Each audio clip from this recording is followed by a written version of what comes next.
on the clauses. The question is, the clauses 1, clauses 2 and clauses 3 stand part. Grant Robertson. Mr Chair, clause 1, of course, as we know in these bills, is the title clause, and this bill is called the Student Loan Scheme Amendment Bill number 3. Now, the critical element in that title is the number 3, because we have been subject in this House to the National Party's tinkering with the student loan scheme. They've come to this House repeatedly since they came into office in 2008 to make small incremental changes to the student loan scheme because they didn't have the guts to say to New Zealanders the thing that Stephen Joyce and John Key believe, which is that the interest-free student loan scheme's wrong. They don't like it. Now, National Party members are fully entitled to their view that interest-free student loans are wrong. But if that is the view of National Party members, then they should have the gumption to come to New Zealanders, to come to this House and say, we're putting interest back on student loans.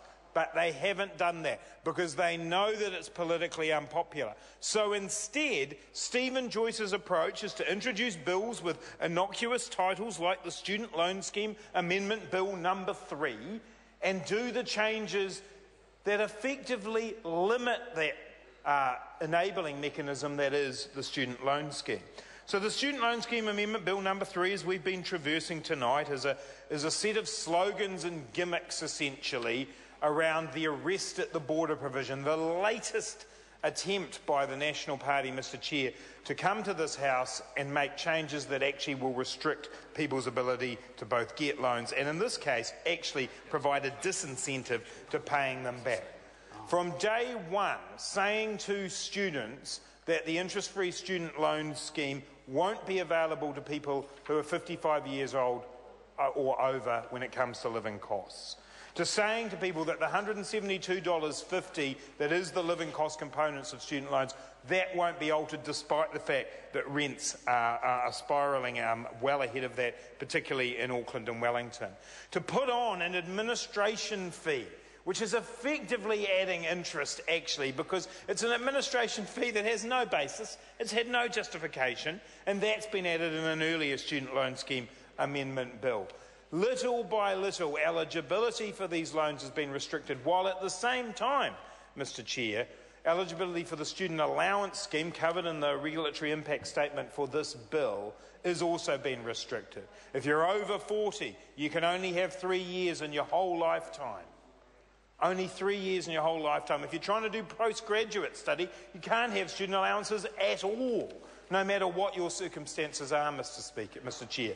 These kinds of restrictions and limitations on loans and allowances are limiting the ability of New Zealanders to get a tertiary education. So it's all very well to propose a bill with an innocuous title like this, but it is one further step in limiting opportunities for New Zealand. It is one further step in Stephen Joyce's stated desire in 2010 to dampen demand for tertiary education. In other words, to restrict the number of people receiving tertiary education. We on this side of the House, Mr Chair, stand for the opposite of that. We stand for investing in tertiary education, investing in New Zealand's future by encouraging people into study. We are proud of the fact that we expanded eligibility for student allowances, that we made loans interest-free because we wanted to give New Zealanders an opportunity. And if you were wanting to retitle this bill, Mr Speaker, it would actually be called the Student Loan Scheme Denying New Zealanders Opportunity Amendment Bill, because that is what this bill in effect does. It adds to a litany of decisions around the student loan and allowance scheme that are actually limiting those opportunities for New Zealanders. Mr Chair, the other element of clauses 1, 2 and 3, of course, is the question of the commencement date. Now, there is a little bit of confusion about this because Section 4 of the bill has a commencement date of 1 April 2012.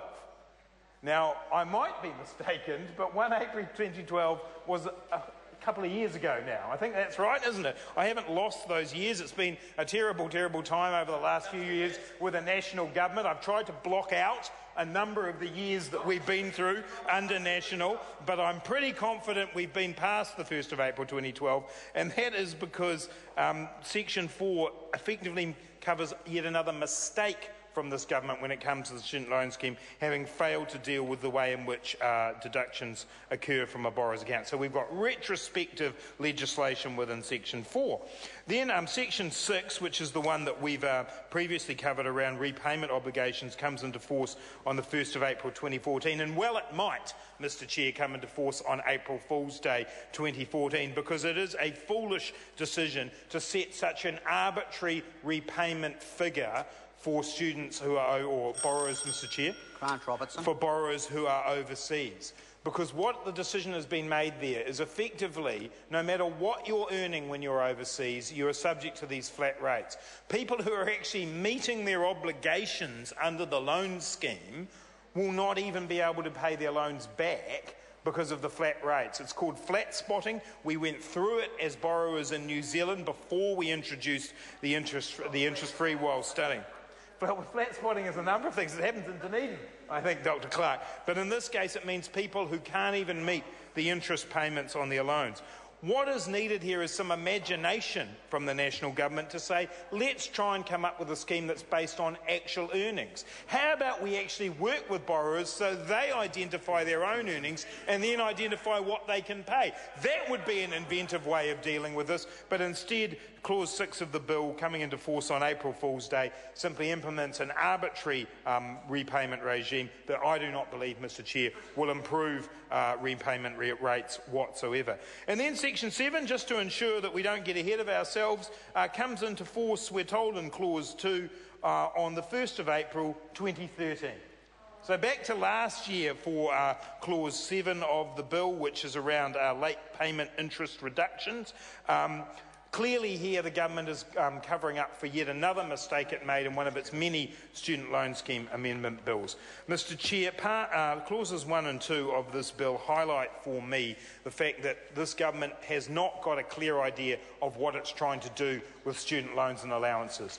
All Stephen Joyce can see are costs that he wants to cut. He does not see the opportunity to invest in the future of New Zealand and in the potential of New Zealanders. On this side of the House, we see student loans and allowances as an opportunity for New Zealanders to get ahead. We will continue to support those. We do need to review the loan and allowance system. It has not kept up with the changes in terms of the cost of living for people, and too many incremental changes have been made to it so that there are now loopholes, there are now places where people can hide money in trusts, get allowances for their children, while other people who can't afford accountants don't get those allowances. Labor is committed to a review of this scheme, but it's a review that's about increasing the opportunities for people to study and to be supported while they are studying. Mr Chair, we cannot support this bill, although we would like to see more legislation that actually helps people pay their loans back, helps people get through tertiary education. This bill is not that. Mr Chair. Dr David Clark. Mr Chair, thank you. Thank you. I realise out of the wealth of options you have